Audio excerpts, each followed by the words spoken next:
3 invités avec nous chaque soir pour décrypter les mouvements de la planète marché. Hervé Gouletker est avec nous, Senior Economic Advisor d'Accuracy. Bonsoir Hervé. Bonsoir Grégoire. Ravi de vous retrouver en ce début d'année 2025. Ravi de retrouver Thierry Guil également. Bonsoir Thierry. Bonsoir Grégoire. Vous êtes le président de Raymond James France et Adrien Dumas à nos côtés, directeur des investissements de Mandarin Gestion. Bonsoir Adrien. Bonsoir Grégoire. Merci à vous trois d'être là, messieurs. Adrien, effectivement, cette séance du jour est une forme de répétition peut-être avant ce qui nous attend tout au long de la mandature de Donald Trump qui commence dans 15 jours maintenant. Oui, alors à plusieurs égards. D'abord parce qu'on a eu des bons chiffres ce matin dans l'industrie de l'intelligence artificielle en Asie avec Honai, donc la maison mère de Foxconn, qui a publié des très bons chiffres avec une réaccélération de la demande. On avait eu aussi des bonnes nouvelles du côté des data centers, puisque Microsoft a annoncé des investissements importants en Asie sur ce sujet. Donc, cette thématique qui continue de porter les marchés. Et effectivement, dans la journée, le Washington Post qui sort une information sur le fait que les barrières douanières américaines seraient peut-être beaucoup plus ciblées que prévu, avec comme objectif de cibler des industries un peu critiques. C'est le mot, je crois, qui est utilisé dans le journal. Et puis un démenti 2 heures après sur X, Donald Trump considérant qu'il n'y avait pas de matière à discuter. Pour l'instant, son programme... Aucune idée d'altérer le programme tarifaire douanier de... Exactement. De Et ce qui est intéressant, c'est de voir la réaction des marchés, effectivement, avec un marché européen qui a très fortement rebondi sur cette news du Washington Post, qui montre le positionnement des investisseurs, qui est très très prudent sur l'Europe et qui attend effectivement d'y voir beaucoup plus clair sur les intentions de douaniers ou commerciaux de Donald Trump vis-à-vis de l'Europe. Un euro qui a aussi fortement rebondi, qui là aussi, je pense, traduit très bien le positionnement. Et de manière générale, une question sur l'investiture de Donald Trump et donc les premiers éléments qui en sortiront dès le 20 janvier. Ça nous en dit beaucoup sur la sensibilité que le marché va avoir sur cette question des tarifs douaniers. On avait déjà eu une forme de répétition. Alors, au tout début, juste après la victoire de Donald Trump, il avait évoqué la possibilité de 25% de tarifs douaniers sur les importations en provenance du Canada et du Mexique. On avait vu le peso, on avait vu le dollar canadien qui réagissait déjà fortement à l'époque. Oui, tout à fait. On est tout à fait dans ce cadre-là. Voilà. Est-ce qu'on va avoir des réponses le 20 janvier ? Ça semble compliqué à affirmer. Il est évident que ça sera détaillé certainement dans le temps. Mais on sent vraiment que c'est un sujet de positionnement marché avec un gros effet d'entonnoir maintenant depuis 4 mois avec des flux très très positifs sur les actions américaines qui ont continué à caracoler, à surperformer nettement tous les autres marchés internationaux. Et sur tous les autres marchés, en fait, on n'attend plus grand-chose. Et effectivement, la moindre bonne nouvelle, en fait, est un facteur important, à mon avis, de rebond potentiel. C'est ça qu'il faudra, juguler tout au long de l'année pour essayer de générer la performance de manière régulière. Hervé, on en a déjà discuté 1000 fois, mais qu'est-ce que vous retenez ? L'information du Washington Post, selon laquelle Donald Trump pourrait se montrer pragmatique, ou est-ce qu'il faut voir un Trump jusqu'au boutiste sur la partie douanière notamment ? Je pense qu'il faut prendre les deux jambes de l'information, parce que on va avoir sans doute une gestion de la politique économique qui va tirer à U et à dia. Il suffit de regarder le personnel en place. En fait, à la gestion de l'économie, on a des gens soit raisonnables, soit conservateurs. Par contre, à la tête du cabinet américain, le secrétaire général, le secrétaire général adjoint, on a de vrais Trumpistes. Et donc, en fait, on voit bien les propositions qui vont émaner du secrétaire au Trésor, assurément, du secrétaire au Commerce, vraisemblablement, mais les arbitrages qui vont être pris au niveau du secrétariat général, du Premier ministre, si on voulait traduire cela en termes français, on n'en s'effichtre rien, et au final, on doit mettre la personnalité de Donald Trump là-dessus. Donald Trump, eh bien, un jour il dit blanc, un jour il dit noir. Donc en fait, on ne sait pas. Il est facile d'avoir une analyse très raisonnable. Qu'est-ce que les Américains doivent faire en se disant qu'ils ne sont pas contents de leur déficit extérieur ? Et donc là, on dit il y aura des menaces, et puis après il y aura des discussions, et finalement tout ça va rester dans des proportions acceptables. Mais en fait, il ne faut pas raisonner comme cela, et je pense qu'on est face à de l'incertitude. Si vous regardez le classique indicateur, l'incertitude mondiale de politique économique, il est à son plus haut, presque à son plus haut. Le seul plus haut que l'on ait connu par rapport à aujourd'hui, c'est la Covid. Et on ne savait pas du tout, en termes économiques, où on allait. Eh bien, on est un peu en dessous de ça, mais plus haut qu'au déclenchement de l'invasion de l'Ukraine par la Russie. Donc, l'incertitude, elle est là. les réactions de marché, on va avoir de la volatilité, ça je crois qu'il faut se préparer et gérer cette volatilité va pas être simple pour mes amis ici présents, mais en fait sinon l'incertitude va durer et donc choisir une ligne va juste pas être simple parce que la capacité à être démentie peut venir très vite, on le voit aujourd'hui. Est-ce qu'il faut imaginer des négociations très très rapides avec Donald Trump ? On voit déjà que la pression qui a été mise sur le Canada est en train de faire exploser peut-être Justin Trudeau, qui est peut-être sur le point d'annoncer son départ ou sa mise à l'écart. On avait vu tout de suite un coup de fil entre la présidente mexicaine et Donald Trump pour tenter d'aplanir la situation avant même l'investiture de Donald Trump. On a vu ce week-end Giorgia Meloni qui était à Mar-a-Lago en visite personnelle chez Donald Trump. Est-ce que c'est le genre de schéma qu'il faut imaginer pour la suite, c'est-à-dire un défilé de personnalités qui viendraient défendre des intérêts ici et là? La recette de Christine Lagarde a été à un moment de dire il va falloir négocier avec Trump. Alors, elle parle du point de vue européen. Il faudrait que l'Europe soit en capacité d'aller négocier avec Donald Trump. Mais on peut imaginer que des dirigeants européens auront des intérêts à aller défendre spécifiquement les uns après les autres chez Donald Trump. Ce que l'on sait de la méthode de négociation de Donald Trump, c'est qu'il ramollit la personne qui est devant lui et il pousse son avantage le plus loin possible pour lui. Alors, l'idée de ramollir, on le voit bien, c'est vrai que les dirigeants du monde, si ce n'est les Chinois, qui ont mis leur ligne rouge de suite sur la table, en disant « nous on veut bien, mais pas ceci, pas ceci, pas ceci ». Ailleurs, on a moins mis les lignes rouges. Donc en fait, il y a cet avantage qui avance, sauf que on peut douter de la capacité de l'administration Trump à ne pas aller trop loin, pour les raisons que j'ai expliquées. Donc en fait, je crois que l'attitude des Chinois est la bonne. Il faut mettre les lignes rouges. On verra bien ce qui se passe. On peut perdre de part et d'autre. C'est pas ce qui a été fait. On voit bien que ça crée de la zizanie. Alors au Canada, alors avec un Trudeau qui était déjà affaibli. Oui. Ça va créer de la zizanie en Europe. Et ça, c'est bien embêtant pour nous, ailleurs dans le monde aussi. Mais je pense que voilà, ça ne va pas être un long chemin tranquille, cette histoire-là. Trump va aller trop loin, je pense. Il y aura sans doute des allers-retours du côté de l'administration américaine qui correspondront à des allers-retours ailleurs. Et donc, être capable de se dire moi, je fais tel ou tel pari, je pense que ça va vraiment être compliqué. Et même l'histoire des scénarios, de se dire j'ai un scénario optimiste, j'ai un scénario pessimiste, c'est dire que je suis capable de tracer des trajectoires. Et puis voilà, je change peut-être en cours de route. Mais là, c'est même pas le cas, parce que ça va être relativement à court terme. Non, c'est très, très compliqué. Thierry, la politique tarifaire de Trump, elle aura aussi un impact sur les actions américaines. Là, c'est vrai qu'on a regardé ce qui s'est passé en Europe, on a vu que ça pouvait libérer un potentiel de rebond si jamais, effectivement, la politique tarifaire était un peu diluée ou plus ciblée. Mais cette politique tarifaire douanière, elle aura aussi un impact sur les actions américaines. Oui, d'ailleurs, on l'a vu aujourd'hui avec les déclarations d'abord du Washington Post et après le démenti qui a été apporté par l'administration, par Donald Trump lui-même sur les actions telles qu'elles ont réagi. Globalement, un dollar fort, c'est quelque chose qui devrait pénaliser les sociétés exportatrices américaines, en partie les sociétés de tech. On sait que le tissu américain, il y a presque 70% de la cote qui est constituée de sociétés mid-cap, c'est des sociétés dans le jargon américain qui vont jusqu'à 20 milliards à peu près de capitalisation boursière, devraient être avantagés. Donc c'est le pari, les choix qui doivent être faits un petit peu en ce début d'année.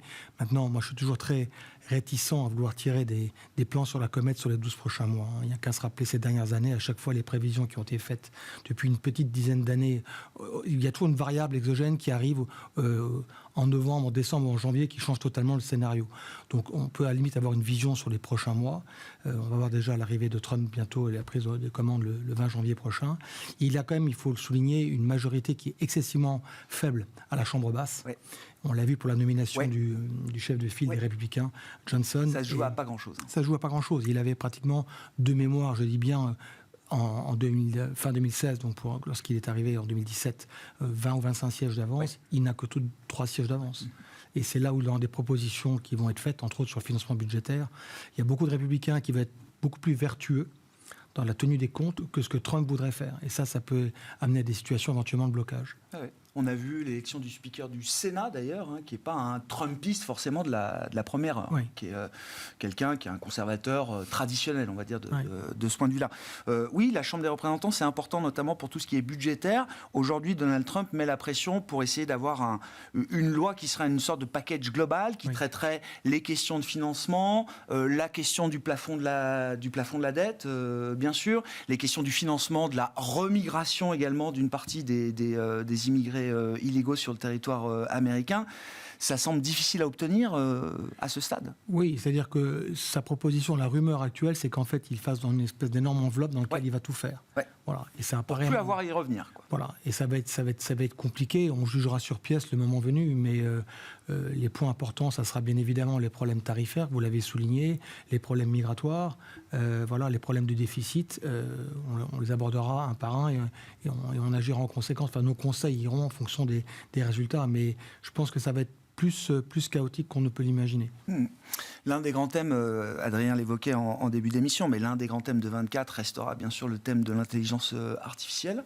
Où est-ce qu'on en est selon vous et quelle va être la manière d'investir dans ce thème en 2025, Thierry ? Il n'y a pas de chose réellement nouvelle en ce début d'année que nous ne sachions déjà fin 2024. Oui.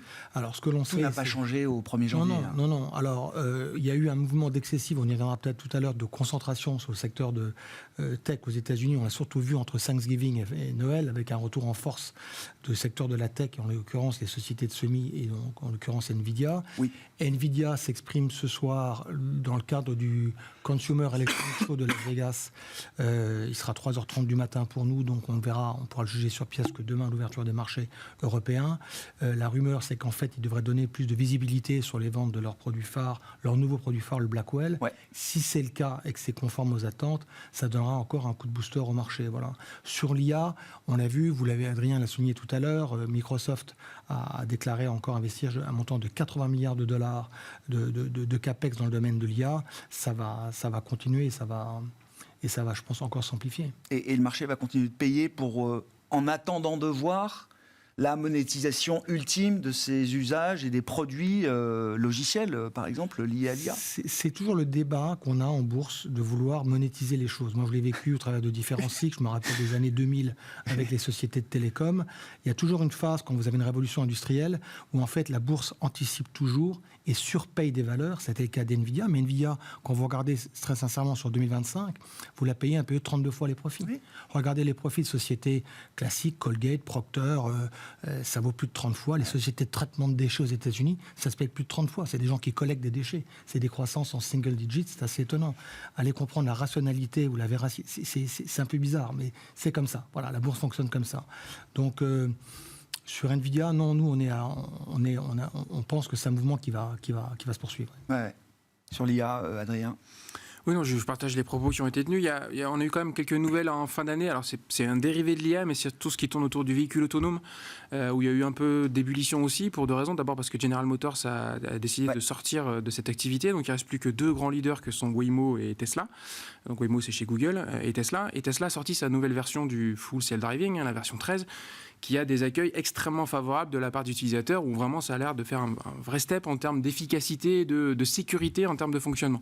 Donc le sujet du robotaxi, qui est donc l'objectif d'avoir des véhicules autonomes et donc de changer peut-être le modèle de propriété du véhicule pour quelque chose d'un peu plus partagé, c'est l'objectif de d'Elon Musk, pour le lapsus révélateur, on va commencer à les confondre, 2025, qui a comme ambition vraiment de lancer cette activité en 2025, et je pense que ça va être un des moteurs supplémentaires. En fait, c'est un cas d'usage en fait de la puissance de calcul et de l'IA dans une utilisation quotidienne, puisque la puissance de calcul est liée à cette capacité des puces en temps réel à analyser les informations pour faire fonctionner et rouler la voiture. Ouais. Voilà. Puisqu'on parle d'Elon Musk, le terreau réglementaire américain sous Trump et Musk va favoriser ce genre d'initiative, genre de développement. C'est la dérégulation au sens large, donc effectivement c'est dans ce sens-là, avec certainement la volonté d'aller beaucoup plus rapidement sur les tests de nouvelles technologies, comme effectivement le self-driving. Ça me semble probable, et c'est ce que le marché a beaucoup anticipé. Le cours de Tesla a quasiment doublé depuis l'élection de Donald Trump. Et donc, pas de raison d'imaginer que cette tendance-là, qu'on décrit à travers l'IA notamment, jusqu'aux véhicules autonomes, cette tendance-là pour l'investisseur, elle reste pleinement solide. Je dirais pour plusieurs raisons. D'abord parce qu'effectivement, les croissances de résultats sont toujours là et que les multiples n'ont pas l'air pour l'instant démentiels au regard de cette croissance. Que le reste, donc si on prend le S&P 493, affiche toujours pas de croissance bénéficiaire supérieure à ces 7 magnifiques, ou en tout cas toutes ces valeurs qui sont autour de la thématique d'intelligence artificielle. Il y aura plus de croissance pour les 7 magnifiques en 2025 qu'il y en aura pour le reste du S&P 500. Oui, surtout que maintenant il y en a une 8e, parce qu'on rajoute Broadcom, qui elle aussi afficherait dans l'ordre de 15 à 18% de croissance bénéficiaire l'année prochaine. Donc oui, pour l'instant, ça reste encore le cas. Donc oui, pour l'instant, ça reste un scénario central. Et puis si vous rajoutez à ça quand même un sujet des taux américains, j'imagine qu'on va parler du 10 ans américain, mais on est à 4,63, 4,64. Il n'est pas improbable qu'on vienne tester les 4,70, voire 5%, qui est le scénario qu'on avait vécu il y a plus d'un an et demi maintenant. Voilà, ça c'est quand même, on le sait, très favorable plutôt aux grandes entreprises bien financées qui ont des trésoreries qui bénéficient de taux longs un peu plus élevés. Donc ça plaide aussi plutôt favorablement pour cette typologie de valeur. C'est-à-dire que même bien valorisées, ces boîtes-là sont plus à même de gérer un environnement de taux élevés plus important. D'autres. Oui, c'est ce qu'on avait vécu déjà en 2023. Ouais. Bon, à propos des taux, Hervé, effectivement, le mois de janvier sera le mois également des premières réunions de l'année pour les banques centrales américaines, européennes, par exemple. Qu'est-ce qu'on peut dire de la manière dont la Fed va réagir sous l'ère Trump ? Déjà, les ambitions de baisse de taux ont été passablement revues en baisse depuis quelques mois maintenant. Est-ce que le marché et la Fed sont à peu près d'accord sur le scénario 2025 ? Et qu'est-ce qui va pouvoir faire varier encore la fonction de réaction de la Fed là, dans les prochaines semaines et les prochains mois ? Alors, aujourd'hui, ils sont à peu près d'accord. Fed des marchés, en fait, ça veut dire que le marché est venu se caler sur la Fed. Il y aurait donc 50 centimes de baisse. C'est ce qui était signalé dans les dernières projections de la Fed. Voilà. Et donc, ça nous positionnerait vers 4%. 4%, c'est significativement plus élevé que ce que le marché croyait il y a un an de cela. Alors, la fonction de réaction, je pense qu'il y a 3 éléments à prendre en compte. Il y a la macroéconomie, il y a le forward guidance, donc le guidage prospectif, et puis il y a la relation avec l'exécutif. Oui. Sur le premier élément, inflation, chômage, ma conviction, c'est que sur l'inflation, on aura beaucoup de mal à revenir sur la barre des 2%. Il y a des tas de raisons, on en a déjà parlé ici. Je ne reviens pas.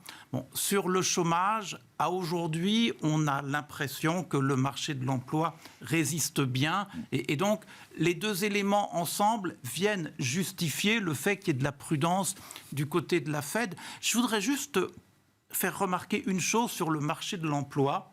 Le marché de l'emploi, là, sur les 2 dernières années, 80% des emplois créés, ça a été soit dans les administrations, soit dans un certain nombre de services, santé, services sociaux, qui ne sont pas indépendants des administrations. Donc en fait, la réalité du marché du travail américain peut nous surprendre. Et quand je dis ça, derrière la surprise qu'on peut avoir sur le marché du travail, on peut avoir une surprise sur la croissance américaine. Dire qu'on fera 2,5 points de croissance cette année, le consensus doit être à peu près à cela. Je pense que c'est voir les choses un peu haut, sans qu'une révision à la baisse de la croissance ait facilement, naturellement, une application en termes de ralentissement de l'inflation. Tout ça n'est pas très clair. Donc, pour revenir après au 2e élément, donc le guidage prospectif, en fait, il serait bien pour les marchés, dans l'environnement de politique économique côté Maison-Blanche qu'on a décrit, qu'on ait un peu de vue... Non pas de moyen terme, mais quitter la data dependency que l'on a aujourd'hui pour avoir un petit peu de guidage, qu'on sache où on est. Est-ce que la Fed va être capable de le faire ? Tel que je viens de décrire le couple croissance-inflation, ils vont essayer, mais je doute qu'ils ne réussissent. Donc, en fait, ça va être compliqué à ce double niveau. Est-ce qu'on aura de la clarté au niveau du 3e niveau, la relation avec l'exécutif ? On aura de la clarté si l'administration accepte de laisser tranquille la Fed et que les messages passent en sous-main au lieu de passer dans le Washington Post. Oui, non, Mais ça, on n'en s'effiche rien, parce qu'une fois encore, on vient se heurter à la personnalité de Donald Trump.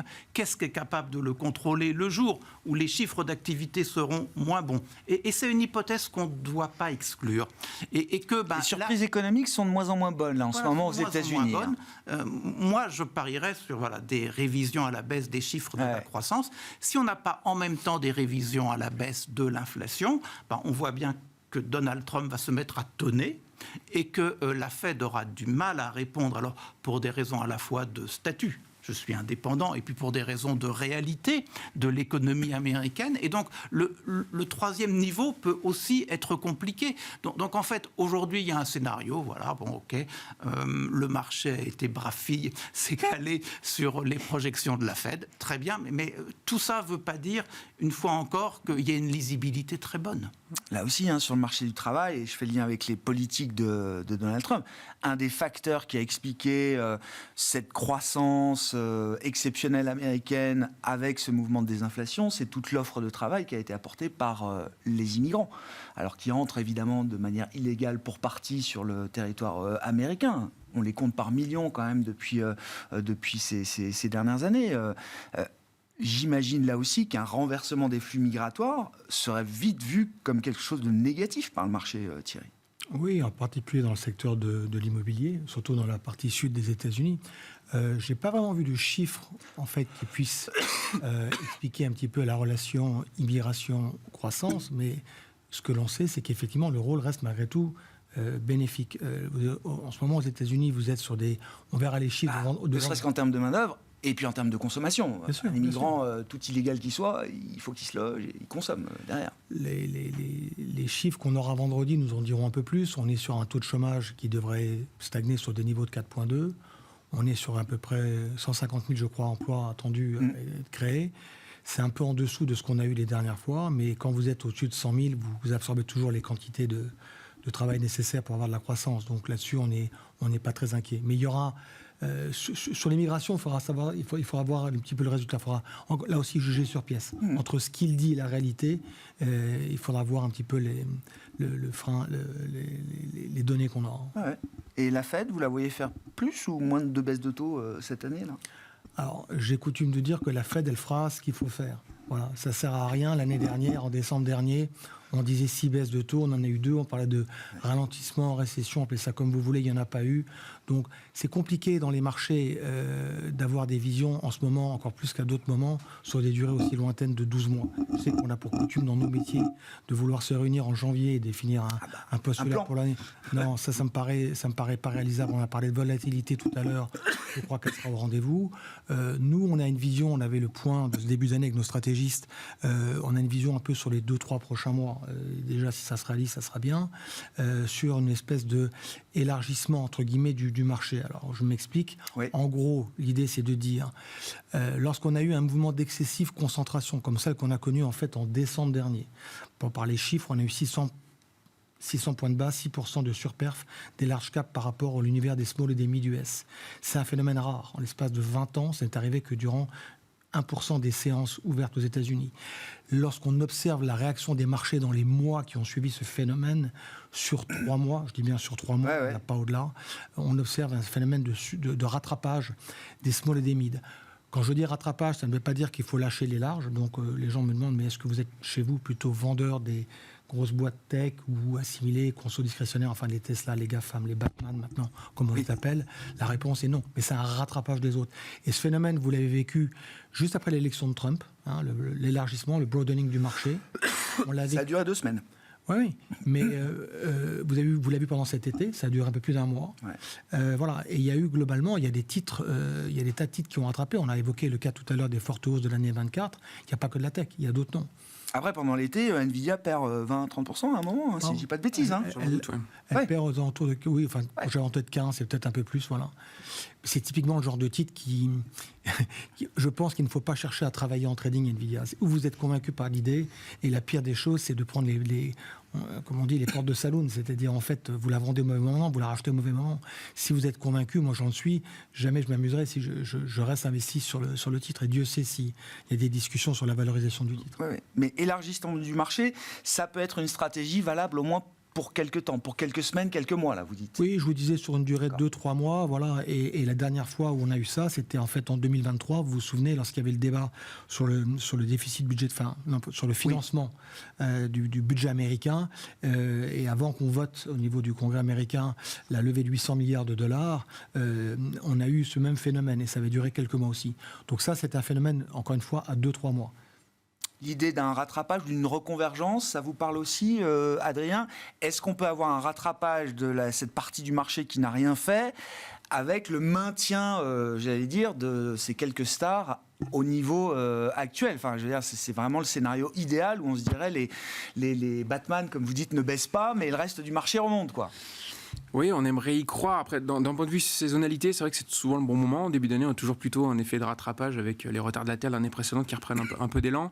Moi, je pense que tout ça restera quand même assez conditionné sur le scénario de taux. Et effectivement, si l'hypothèse d'un 10 ans américain qui a plutôt tendance à continuer à grimper à les 5% plutôt que de retracer vers les 4, j'ai du mal à voir cet élargissement être durable et emmener effectivement plus largement la cote américaine. Après, sur 2024, la cote américaine n'a pas rien fait. C'est-à-dire qu'il n'y a pas non plus que les 7 versus le reste. Les 7 ont vraiment très bien performé, mais le S&P Equal Weighted finit quand même à plus 11 ou 12, si je ne dis pas de bêtises. Donc, ce n'est pas non plus un écart aussi marqué que ce qu'on avait vécu en 2023, où là, c'était quasiment à 0 versus le reste. Pour aller dans le sens d'Adrien, je précise que notre scénario de l'élargissement du marché ne fonctionnera que si le taux 10 ans baisse. Oui. Si on part vers 5, ça ne sera pas le cas. Nous, on ne voit pas de raison aujourd'hui, en janvier 25, de penser que ce qu'on observe depuis 3 ans, c'est chaque fois que vous allez chercher la limite haute sur le taux 10 ans à 4,70 ou 5, derrière, clac, ça rebaisse. Donc c'est un peu notre pari. On verra si les prochains mois nous donnent raison. Mais si les chiffres macro continue à être mauvais, vous allez avoir de nouveau le discours décélération ou possible récession, détente sur les taux longs, et vous allez avoir ce phénomène j'ose pas dire de rotation, mais d'élargissement de la cote. Voilà. Bon, Hervé nous disait, on est peut-être dans une année où on révisera plutôt à la baisse le consensus de la croissance américaine quand il n'a cessé d'être révisé à la hausse tout au long de 2024, à l'inverse du reste du monde. Justement, regardons le reste du monde. Où est-ce que l'Europe peut surprendre sur le plan macroéconomique cette année, Hervé ? Je crois qu'elle ne surprendra pas sur le plan macroéconomique parce qu'il me semble que on est face tout de même à des blocages politiques qui vont avoir des implications économiques dans les deux grandes économies. Et je vois pas le relais qui pourrait être pris par les autres, ou je ne vois pas bien l'initiative de politique économique qui permettrait de passer outre à tout ça. En France, sans la France et l'Allemagne, voilà, c'est ça. France et Allemagne. Ouais. En France, il va rien se passer au cours du premier semestre, très vraisemblablement. On aura un budget, oui. Qu'en sera-t-il ?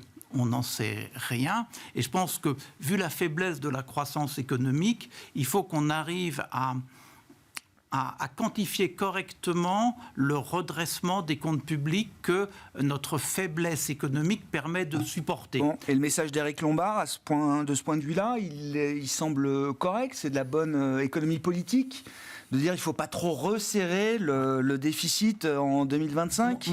Aller sous 5%, ce serait une erreur. Moi, je pense que oui. Aller sous 5% serait une erreur. Moi, j'aurais envie de dire, si on fait des petits calculs, que resserrer de plus de 0,5 points de produit intérieur, c'est prendre un risque avec une croissance qui, ex-ante, est faible. Et en fait, on retrouvera peut-être une visibilité qui permettra de reprendre des décisions d'investissement, d'achat de biens durables, peut-être sur la seconde partie de l'année. Mais en fait, ça fait qu'en moyenne annuelle, la croissance économique, elle ne sera pas autour de 1%, un petit 1%. Elle a de fortes chances d'être en dessous de cela, 0,5 peut-être inférieur. En Allemagne, on va avoir des élections en février. Combien de temps va-t-on prendre pour former une coalition en Allemagne? Alors, il y a l'hypothèque de l'AfD. Quel sera son score? Qu'est-ce que cela implique derrière? Donc, en fait, on va être gelé peut-être pas aussi longtemps en Allemagne qu'en France, mais quand même sur un temps relativement long, dans un contexte où, en plus, en Allemagne, il y a à réfléchir sur le nouveau modèle économique. Donc même au lendemain des élections, au lendemain de la formation de la coalition, on restera face à cette question. Donc à ce titre-là, ça ne peut pas être bon. Est-ce qu'on peut avoir une espèce d'initiative heureuse de la Commission qui dirait, ben voilà, allons-y pour un grand emprunt, allons-y, nous allons faire des investissements dans la transition énergétique, dans la défense, qui redonnerait un coup d'ardeur à la croissance européenne? Je pense que les équilibres politiques au Parlement européen ne le permettent pas. On a certes une majorité classique, centre-gauche, centre-droit, mais on sait aussi qu'on a immédiatement une majorité alternative droite et puis droite musclée. Et avec ce que l'on voit, alors en Autriche, où on aura peut-être un Premier ministre de droite musclée demain, avec l'Italie, Madame Meloni est très forte à comprendre les rapports de force. Tant que le centre de gravité européen était au centre, elle s'est rapprochée du centre. Avec une majorité alternative au Parlement européen, avec de nouveaux gouvernements en Europe, droite musclée, avec l'ombre de l'administration Trump, quelle sera la position de Madame Meloni demain? On n'en sait rien. Donc j'ai l'impression que au niveau du Parlement européen, on va avoir des dissensions entre les deux majorités possibles. Bref, tout ça pour dire que la politique va nous geler une partie de l'économie, en sachant qu'en plus, nous autres Européens, on va avoir du mal à lire, parce que c'est illisible, la politique de Donald Trump, et donc ça va nous geler encore plus. Est-ce que ça va geler la BCE aussi dans sa capacité d'action, Hervé? La BCE... moi j'ai envie de le dire comme cela, quoi. Elle a un mandat avec un objectif premier qui est la lutte contre l'inflation. Implicitement aujourd'hui, elle a un peu abandonné la lutte contre l'inflation, quoi. Elle a une posture qui est de dire, c'est sûr, l'inflation revient à 2%, avec des services qui sont à 4% et qui sont incompatibles avec le retour durable de l'inflation à 2%. Bon, elle nous dit que ces modèles nous assurent que peut-être qu'elle a raison et que je me trompe. Mais si on considère que le monde aujourd'hui empêche dans nos économies, États-Unis, Royaume-Uni, zone euro, Canada, un retour durable de l'inflation à 2%. Dans ce cas-là, dire qu'on va avoir plein de baisses encore et qu'on va aller à 2% sur le taux de dépôt de la BCE, voire en dessous, voire en dessous, disent certains, voire en dessous, ça veut dire que en fait c'est l'emploi, l'économie qui est mis en avant par rapport au prix, quoi. C'est comme ça qu'il faut lire.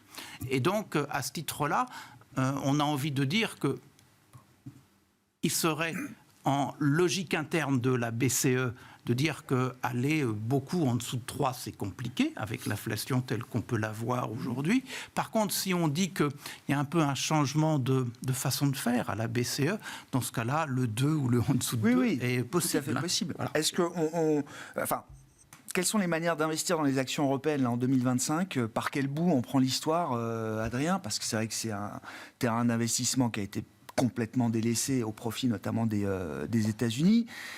J'imagine quand même qu'il y a toujours des solutions et des manières d'investir dans les actions européennes. Donc, quelle est un peu la grille, la méthode que vous avez en tête de ce point de vue-là ? Et est-ce que dans cette idée-là, est-ce qu'il faut compter sur la BCE et des baisses de taux ? Est-ce que des baisses de taux de la BCE, est-ce que ça fait partie du plan et d'un plan de stratégie d'investissement pour 2025 ?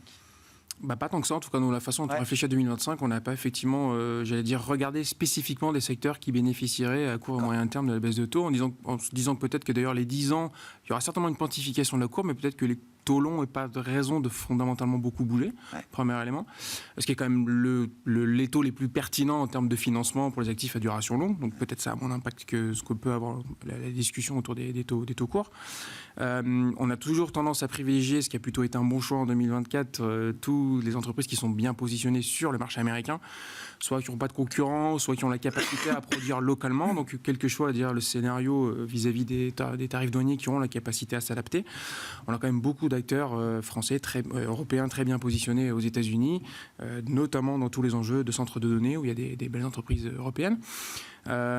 Toute l'industrie liée à l'activité chinoise, c'est une question, clairement, pour 2025. C'est dans quelle mesure cette volonté de relance aura ou pas un effet positif sur la demande de biens durables venus d'Europe. Ça semble compliqué à affirmer, où l'objectif est quand même, avant tout, côté chinois, de favoriser la consommation locale, les industries locales. Donc, voilà, la question est clairement ouverte.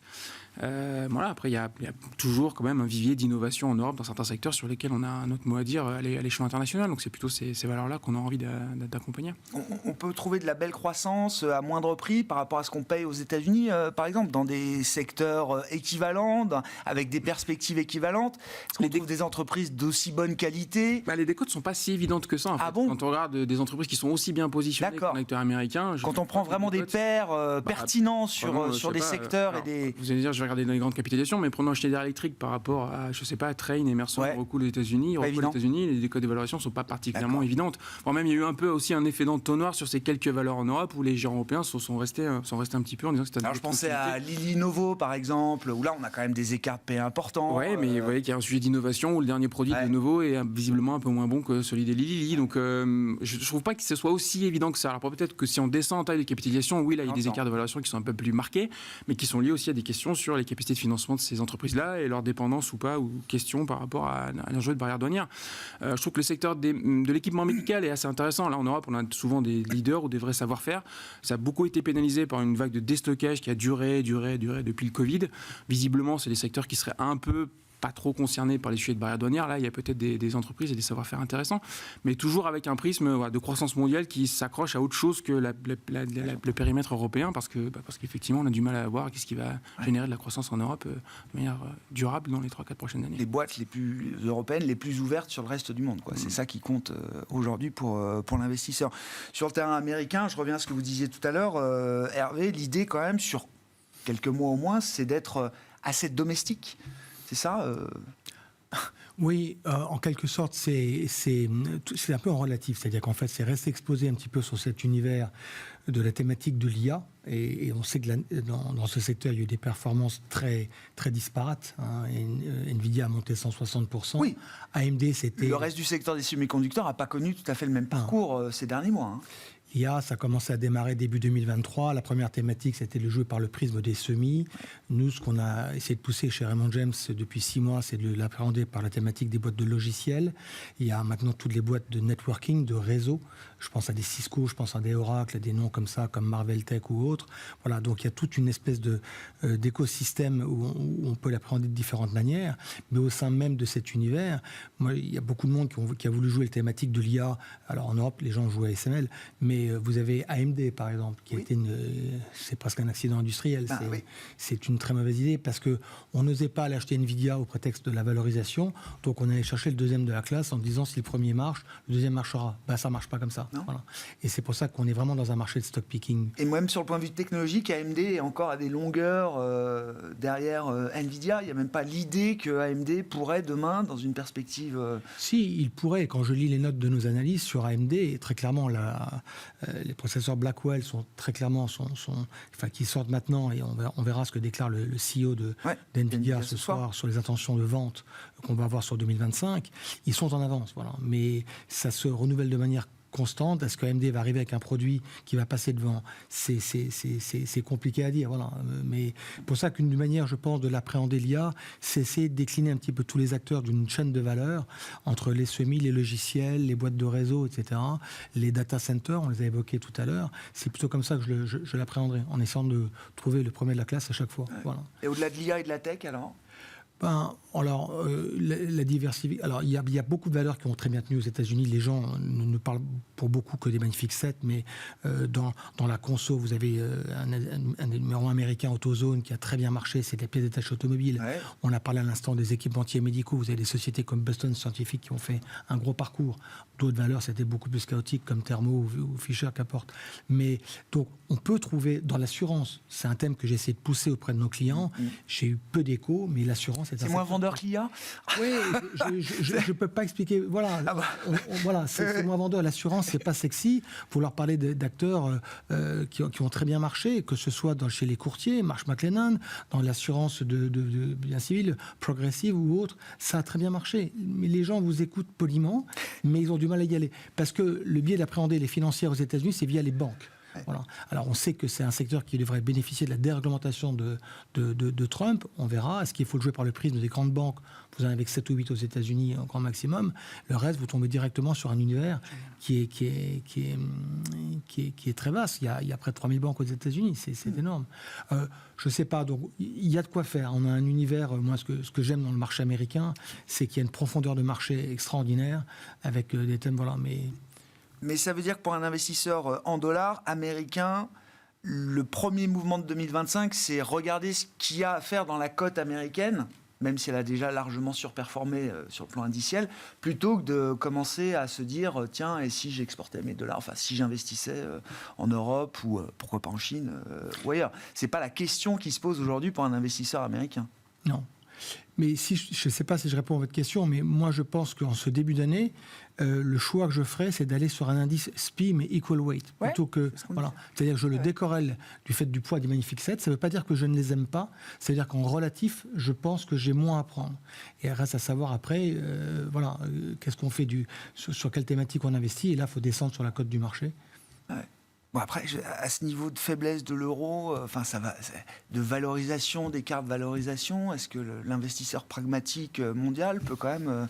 Ça dépend de son horizon de temps. Ouais, ça dépend de son horizon de temps. C'est la réalité, c'est que oui, facialement, on est sous un écart type en dessous de la moyenne historique sur les actions européennes, mais c'est quoi le catalyseur là, à court et moyen terme? Donc on parlait des élections allemandes. Il y a eu un scénario au moment où on s'est dit tiens, est-ce que Friedrich Merz va réussir à construire quelque chose et remettre en cause l'héritage Merkel? Bon, ça, je pense que c'est une hypothèse qu'on a tous quand même un peu rangée. En tout cas, allemand commence par des économies. Voilà, non, mais on l'a vu. Très clair. Est-ce que la fin du conflit entre l'Ukraine et la Russie pourrait être un moteur de retour d'appétit pour le risque en Europe? Ça, peut-être, c'est une question qui peut être intéressante. Est-ce qu'un Trump moins agressif d'un point de vue tarif serait un driver? Voilà, on a eu la réponse aujourd'hui. Quand même, ça, oui, clairement, ça pourrait être un moteur de performance des actions européennes et d'intérêt. Voilà. Après, pour que ce soit durable aujourd'hui. Oui, je pense que c'est des balles qui, effectivement, vont être jugées. Valorisation, c'est jamais un très bon critère de... Non, je sais, mais à force... Oui, il y a un moment donné, ça va le faire. Puis beaucoup de pessimisme. Mais même sans aller jusqu'à une situation peut-être un peu plus complexe que l'Europe, regardez le Japon. Le Japon sous-performe quand même nettement maintenant depuis il y a 3-4 mois, depuis l'élection de Donald Trump, alors que c'est un pays qui, d'un point de vue barrière douanière ou géopolitique, est plutôt dans l'arc industriel américain. Voilà, il y a certainement là aussi des choses à faire, alors que c'est un marché qui a extrêmement sous-performé. Hervé, pour conclure... Sur la Chine, qu'est-ce que vous attendez de la Chine en 2025 qui continue de décevoir les marchés, hein. On a vu le très mauvais démarrage des marchés chinois là, sur ces quelques premières séances de l'année 2025. Non, mais je pense que la Chine est face à un problème structurel grave de surinvestissement, de surendettement. Mais il s'est passé quelque chose de très important en Chine pendant les vacances. La politique monétaire chinoise, c'était une politique monétaire qui n'était pas gérée par les taux d'intérêt, mais gérée par la quantité de monnaie qu'on injectait dans l'économie.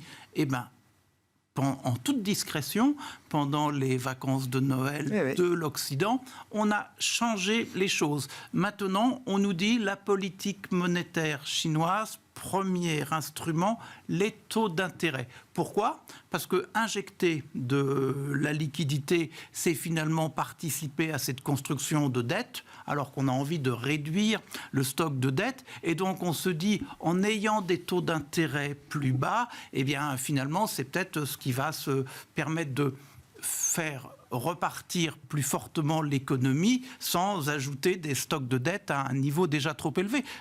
Donc, intellectuellement, ça se comprend bien, sauf que les taux d'intérêt sont déjà assez bas. Les taux longs se sont effondrés.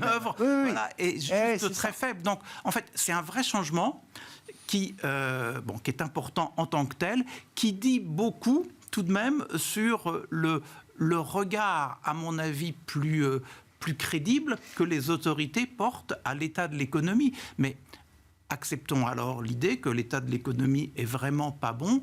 Après, en termes boursiers, il faudrait qu'il y ait un autre pas en avant de fait, c'est-à-dire de rendre des degrés de liberté au secteur privé chinois Est-ce qu'aujourd'hui, l'administration Xi est capable de le faire? Moi, j'ai envie de dire non, mais on verra bien. Bon, un taux à 10 ans chinois à moins de 1,60% aujourd'hui, avec une baisse qui s'est accélérée effectivement sur la fin de l'année 2024. C'est presque suisse. C'est presque suisse, oui. Alors, j'allais dire japonais, mais pas encore tout à fait. Sur le 30 ans, je crois que c'est assez équivalent entre Chine et Japon sur les obligations d'État à 30 ans. Merci beaucoup, messieurs, d'avoir été les premiers invités de cette année 2025 dans Smart Bourse sur Bismart for Change. Hervé Gouletker, Accuracy, Thierry Gill, Raymond James France et Adrien Dumas, Mandarin Gestion.